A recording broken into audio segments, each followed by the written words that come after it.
Hola, bienvenidos a este análisis. Hoy vamos a desempacar un marco pedagógico interesantísimo que encontramos en los textos de estudio. Básicamente, la idea central de este material es darle una vuelta completa a cómo vemos la historia, para realmente visibilizar las experiencias y, sobre todo, la resistencia de los pueblos indígenas. Es una invitación enorme a repensar desde cero los orígenes de este continente.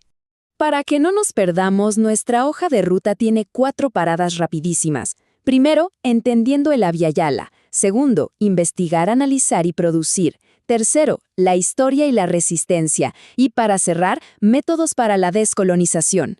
Así que arrancamos con la sección 1, entendiendo el Abya Yala, redefiniendo el continente. Bueno, primero lo primero, ¿qué es exactamente el Abya Yala? A ver, este es un término que viene del pueblo Guna y literalmente significa tierra madura, tierra viva o tierra en plena vitalidad.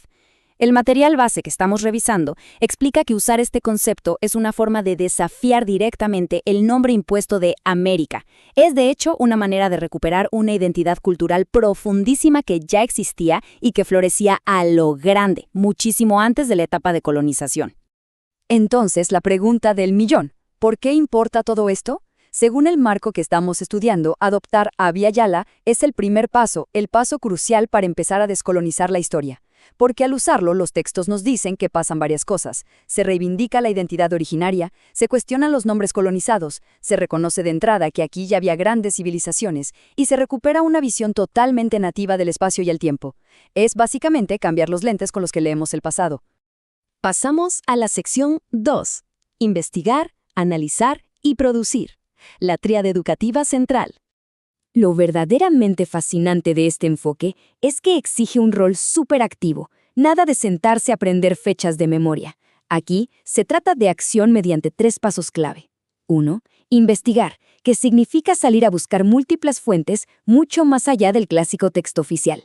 2. Analizar, que es meterse de lleno a examinar las causas, las consecuencias y todas las perspectivas posibles. Y 3. Producir, o sea, crear nuevas comprensiones e interpretaciones propias. Es un cambio de juego total. Y hablando de investigar, el método sugiere mirar bastante más allá de la historia oficial.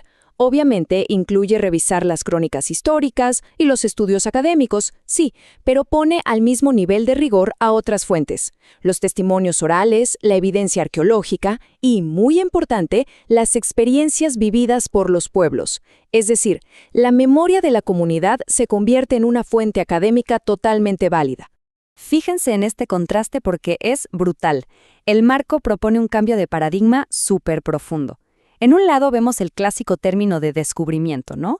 Pero al otro lado, el texto nos invita a usar invasión y dominación. Analizar bajo esta nueva lupa significa que el año 1492 ya no se ve como un simple hallazgo, sino como una ruptura violenta de formas de vida que ya estaban ahí. Finalmente, llegamos a la etapa de producir. Aquí quienes aprenden dejan de ser espectadores y se vuelven autores de conocimiento. Los textos sugieren que se pueden crear cosas increíbles, ensayos, mapas conceptuales, líneas de tiempo detalladas y hasta proyectos comunitarios e interpretaciones propias. El objetivo planteado es sacar a la historia de lo abstracto y conectarla directamente con la identidad comunitaria actual. Lo que nos lleva a la sección 3, la historia y la resistencia, el arco histórico de la Abya Yala. Para entender cómo aplicar esto, el material traza una línea de tiempo bastante extensa.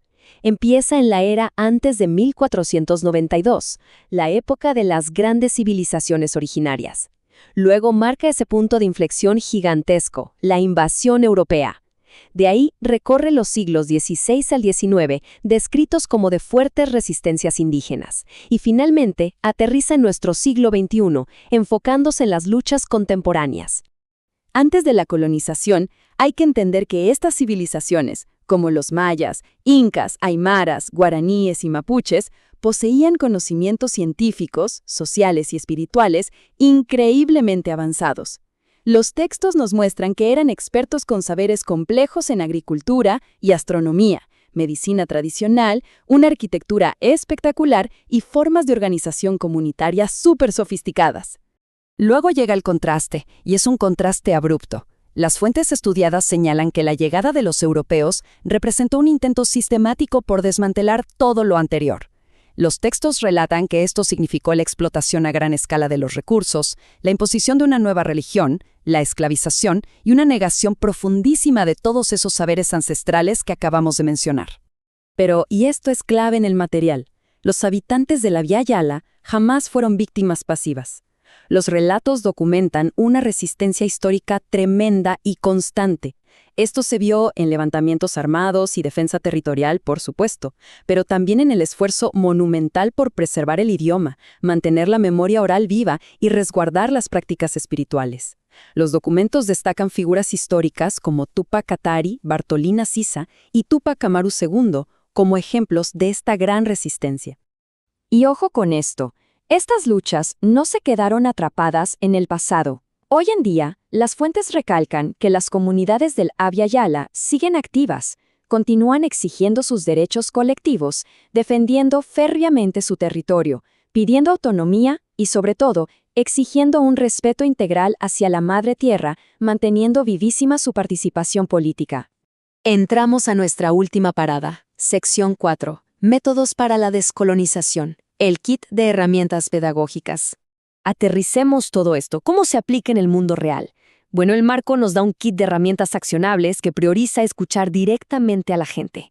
Sugiere metodologías como la historia oral para recuperar memorias de hace generaciones, entrevistas con los sabios de la comunidad, hacer trabajo de campo en sitios arqueológicos y el análisis comparativo, que básicamente es contrastar lo que dice la historia oficial con lo que recuerda la comunidad. Una aplicación práctica padrísima que mencionan los textos es una actividad llamada La Memoria Habla. Funciona así. Se divide a quienes aprenden en grupos, investigan épocas específicas de la Via Yala y luego presentan sus hallazgos usando arte o dramatizaciones. Es una forma de reconstruir la historia desde múltiples voces y formatos, para luego reflexionar juntos sobre por qué a veces difiere tanto la historia oficial de la memoria de la comunidad. Ya para cerrar, el material original nos lanza esta idea verdaderamente potente. Cito: investigar, analizar y producir conocimientos sobre los hechos acontecidos por los pueblos de la Viña Yala no es solo una tarea académica, es un acto de justicia histórica. O sea, eleva la educación muchísimo más allá de un requisito de la escuela, para convertirla en una herramienta de reconocimiento y visibilidad. Y esto nos deja con una reflexión final y una gran pregunta para llevarnos de tarea. ¿Por qué es importante contar la historia desde los propios pueblos? Es una invitación gigante a pensar quiénes escriben los libros de texto y cómo el hecho de reconocer múltiples voces, especialmente las originarias, podría moldear un futuro mucho más inclusivo. Muchísimas gracias por acompañarnos en este análisis de hoy. Hasta la próxima.